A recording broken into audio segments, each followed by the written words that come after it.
All right, let's dive into something that sounds, well, a little nuts. A password manager that manages nothing. I mean, how does that even work, right? It sounds like a total contradiction. But stick with me here because this is actually a pretty revolutionary way to think about security.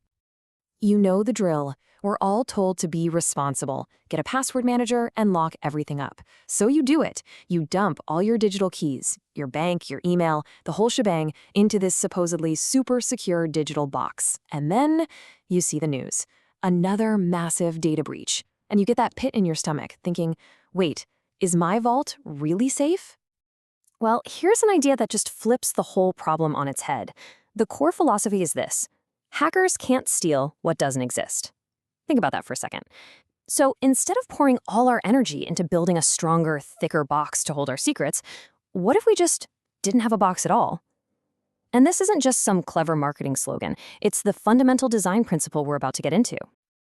So, before we jump into the solution, let's just be crystal clear on the problem with the old way of doing things. Your typical password manager, whether it's in the cloud or saved locally, it puts all your eggs in one basket. It basically creates this giant, glowing neon sign for hackers that says, all the good stuff is right here. It's a massive single point of failure. If they crack that one vault, it's game over. They don't just get one password, they get the keys to your entire digital life. So what's the alternative? Well, imagine this. Instead of the headache of storing and syncing hundreds of crazy complex passwords, what if you could just create them on the spot the exact second you need them? That's the huge shift in thinking here. We're moving from storing passwords to calculating them on demand. And that brings us to the heart of it, a stateless password generator. Now, stateless is just a techie way of saying it has the memory of a goldfish. It holds nothing, no database, no history, no stored data whatsoever. It doesn't remember your Google password because, and this is the key, it never knew it to begin with. Okay, so how on earth is this even possible? It really boils down to three things. First, and this is the big one, no database. I mean, literally nothing for a hacker to even try to steal. No file, no server, nada. Second, it works completely offline. The magic happens right there on your device. Nothing ever gets sent over the internet. And third, it's all driven by some seriously heavy-duty military-grade cryptography. That's the engine that makes this whole thing tick. Now, I know this might sound like some kind of digital magic trick, but it's not magic at all. It's just really, really clever and predictable math. And the scientific principle that makes it all work is something called determinism. And determinism is actually a pretty simple idea. Just think of it like baking a cake. If you use the exact same ingredients and the exact same amounts and follow the exact same steps, you're gonna get the exact same cake every single time. That's determinism. The same inputs always give you the exact same output. It's that reliability that powers this entire concept. So let's look at the recipe in action. It's super simple, just 3 steps. First, you put in your master seed. Think of this as your secret family ingredient that only you know. Second, you type in the name of the service, like google.com or whatever. And third, you hit generate, and the math whirs away, combining those 2 things to spit out a totally unique and complex password. And here's the beautiful part. The formula is always the same. Your secret seed plus a website name equals a unique, complex password every single time. You could do it 1,000,000 times for Google, and you'll get the same password back every time. But change that website to, say, Amazon.com, and boom, a completely different, totally unique password appears. You basically have an infinite supply of super strong passwords, but you only have to remember one thing, your master seed. Okay, that's the how. But the big question is it actually safer? I mean, really? Well, let's put it to the test. Let's do a little head-to-head comparison with the password managers most of us are probably using right now. And when you look at them side by side, the difference is pretty huge. With a traditional manager, the big weak spot is that centralized vault. If that gets breached, everybody's data is at risk. With the stateless model, what's the weak spot? Well, it's your master seed. The single point of failure is no longer some company's server. It's your own brain. And of course, being totally offline means it just works. Anywhere, anytime. No waiting for it to sync. Okay, I know what you might be thinking, but what about 2-factor authentication? What about 2FA? And look, you should absolutely 100% use it wherever you can. It's a great layer of security.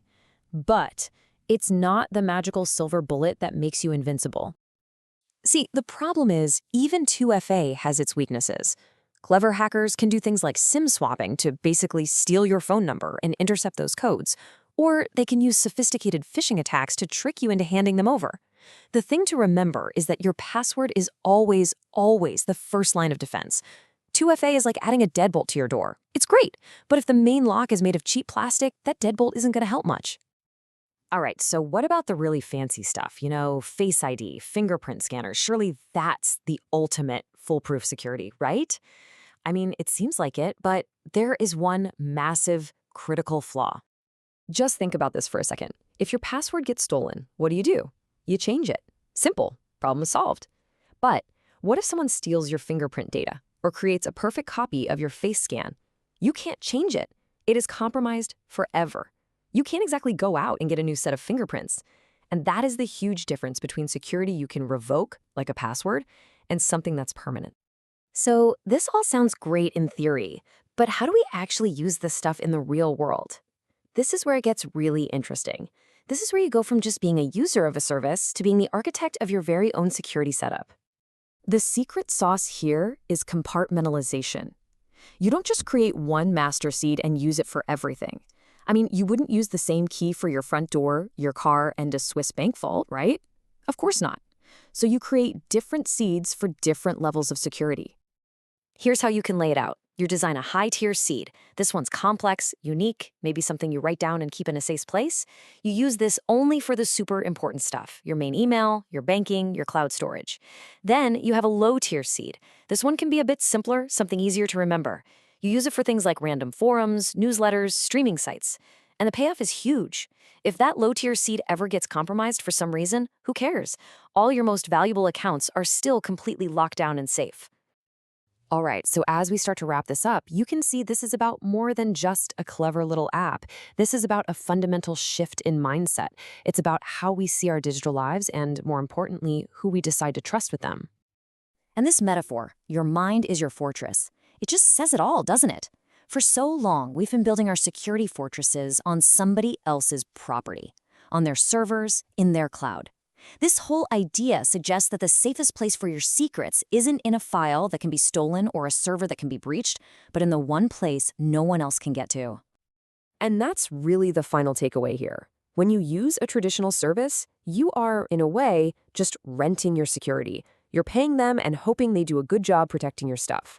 A stateless model, well, that's about owning it. It's a chance to stop renting and to finally take full ownership of your own digital safety. It puts the control right back where it should have been all along, in your hands.